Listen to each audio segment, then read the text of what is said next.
Hello. Oh, I forgot I had this. Hello, good afternoon. My name is Kayla Scott.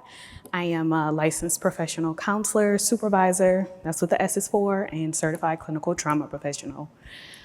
These are my contacts, email, and Instagram if ever you have any questions about anything mental health or chronic illness related. I personally relate to some of the participants as I am on the hypermobile scale, going through the workup, doing the things. Whew.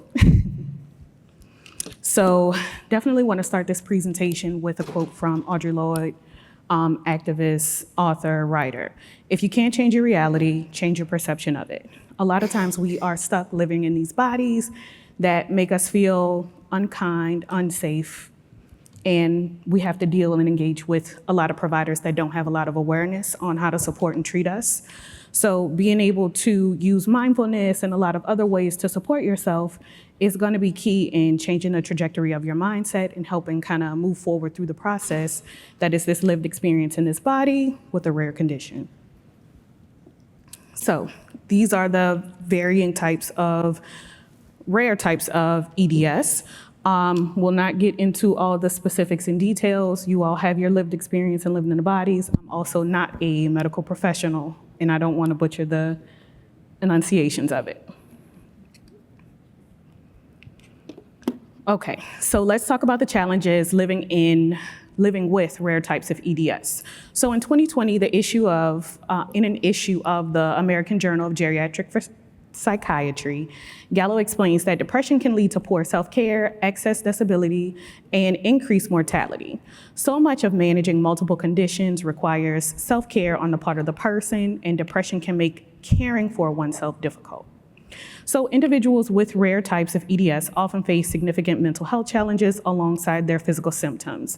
The two most common that we see clinically and socially are anxiety and depression, but also kind of being the stand-in therapist here over the last several days, I've noticed that receiving, exchanging in the knowledge and information that we have with each other in this experience has sometimes exacerbated, but also provided a support and home for us struggling, because I think a lot of times we exist in silos because it is a zebra condition, it is varying stripes, we're all a part of the same herd, we just look a little different. And I think one of the majoring things I've seen is if this person doesn't have the exact condition and it doesn't present the exact way, then I'm by myself. We're all here to support each other, find, sustain, and build community. So definitely going to encourage you to continue to maintain and engage in the healthful connections you've made here, because there is such a huge need for you all to lean on each other and continue to exist in this space.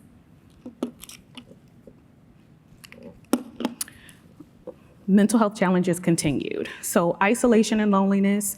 So living with a chronic illness is, again, what I previously stated, a lot we do tend to silo, but also it can be frustrating when we're engaging and interacting with people and they have limited understanding or awareness of the rare types of EDS. Because when you meet or greet people, you don't always want to list off your symptoms and your medication and all the things.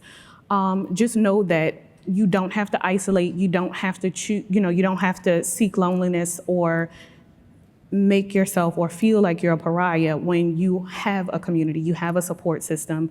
Maybe doing a little work to reframe the way you approach and assess yourself might help you make meaningful connections moving forward. Piggybacking off of that, the impact on relationships. So a lot of the conversations I had with the beautiful attendees here, a lot of people had issues in familial relationships, romantic relationships, and even friendships, because they just felt like people didn't understand. One piece of support or offering I would give you is people may not understand your experience because they don't have your body, they don't have your symptoms, they don't have your life. I would seek the connection, I would seek the support, I would seek the engagement and encouragement, and not write people off or remove yourself from circumstances or situation because they don't have that exact paralleled experience. Communication difficulties. I spoke with a wonderful lady yesterday. It is difficult because People may not always communicate the exact same way that we do. So being patient, offering space and support for understanding, and also reciprocity. You know, the same way we want grace and time and space and accessibility and accommodations, be kind and offer that to others, because you never know what we're going through outside of the surface level things. Most importantly, addressing these mental health struggles requires a holistic approach. So not just the psychological support, but you need your people, you need your team, you need your medical health providers.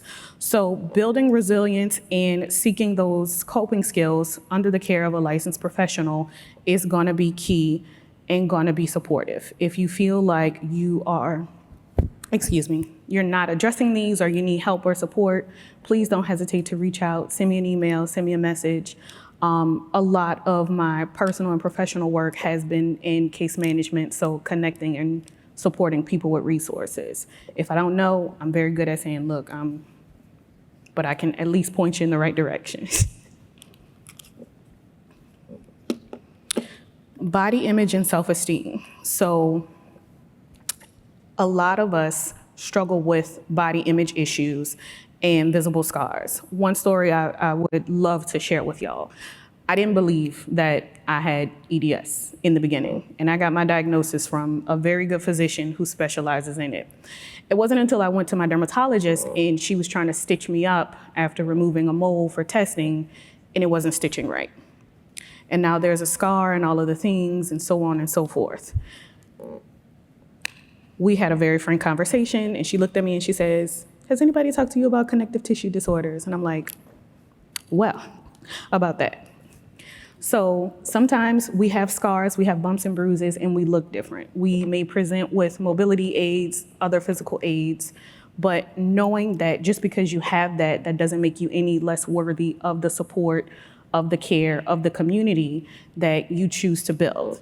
A lot of this work and a lot of this space, especially with the anomalies that present themselves under the umbrella that is EDS and the rare types, is all about building, facilitating, and fostering the community that you have, and letting go of the thoughts or feelings of the support system that you feel like you should have had.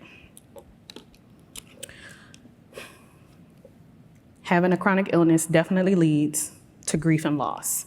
The trajectory and the scale of finding out that you have a rare condition, living with it, learning how to live with it, follows almost the exact same path of the grieving process, the 5 stages of grief. Figuring out what you look like, who you are, and who your team is throughout that process is going to be key and essential to supporting you, not just in this space in this moment, but long term. Now, coping strategies. I know a lot of providers and a lot of people I spoke with talked about not feeling like they're heard in the medical care setting, not feeling like they're seen, not feeling like they're believed.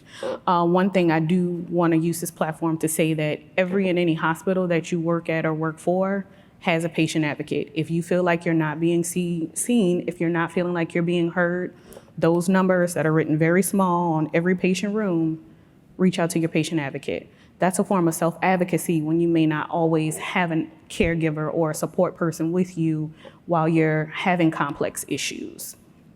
Self-care practices, you know, on Beyonce's internet, it's full of the TikToks about self-care and all of the things. Do what works for you, your pockets, your time, your capacity. Because at this point, you're already under pressure from not being a quote unquote typical person with a typical life and typical things. Be kind and meet yourself where you are, and know that self-care is just as personal as any other thing that you do in this life. Energy conservation. One of the speakers, I believe yesterday, physical therapists, do what you can when you can. If the recommended 30 minutes a day, 5 days a week doesn't fit you, your lifestyle, your capacity, do what you can when you can. The underlying theme of all of this is meet yourself where you are, be kind and be supportive, because this is a process if nothing else. And last but certainly not least, the whole reason for this, well, not the whole reason, but a major reason for this conference is maintaining a support network. The people that you met here, myself and other participants included, please don't feel like you go home, you have to forget, you can't engage, you're bothering each other. You have to trust yourself and the people that you connect with to say, hey, look, this is too much, this is not enough, and continue to forge and maintain those connections, because that is what's going to carry you through. One of my favorite things to do, we talked about daily dumps when I spoke with someone the other day. When you're having those racing thoughts, before you go to bed, before you attempt to go to bed, write it down, process out loud, make yourself a video diary. All of those things are helpful, because if we keep it in, it's going to build.